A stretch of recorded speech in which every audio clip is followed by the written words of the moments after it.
ನೀನೇ ನನ್ನ ಜೀವ ನಾನೇ ನಿನ್ನ ಭಾವ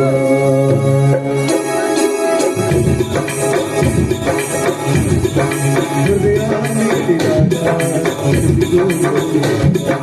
ನೀನೇ ನನ್ನ ಜೀವ ನಾನೇ ನಿನ್ನ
ಆದಷ್ಟು ಪ್ರಯತ್ನ ಮಾಡಿ ಅಣ್ಣ ಯಾವ ತಪ್ಪನ್ನು ಮಾಡಿಲ್ಲ, ಅವನೊಬ್ಬ ನಿರಪರಾಧಿ ಅಂತ ನೀವು ಸಾಬೀತುಪಡಿಸಿಕೊಂಡೇ ಬರಬೇಕು.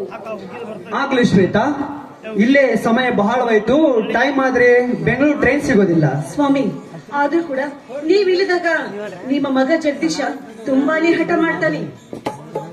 ನೋಡು ಶ್ವೇತಾ, ಎರಡನೇ ಮಗು ಹುಟ್ಟಿದಾಗ ಮೊದಲನೇ ಮಗನ ಮೇಲೆ ಪ್ರೀತಿ ಕಡಿಮೆ ಆಗುತ್ತದೆ ಅಂತ ಹಿರಿಯರು ಹೇಳಿದ್ದಾರೆ. ನಾನು ಮೊದಲಿಗೆ ಜಗದೀಶನಿಗೆ ಬೈಯುವಾಗ ನನ್ನ ಮಗ ಅಂತ ಹೇಳ್ತಾ ಇದ್ದ ನೀನು, ಈಗಲೇ ನಿನ್ನ ಮಗ ನಿನ್ನ ಮಾತು ಕೇಳೋದಿಲ್ಲ ಅಂದ್ರೆ ಹೆಂಗೆ?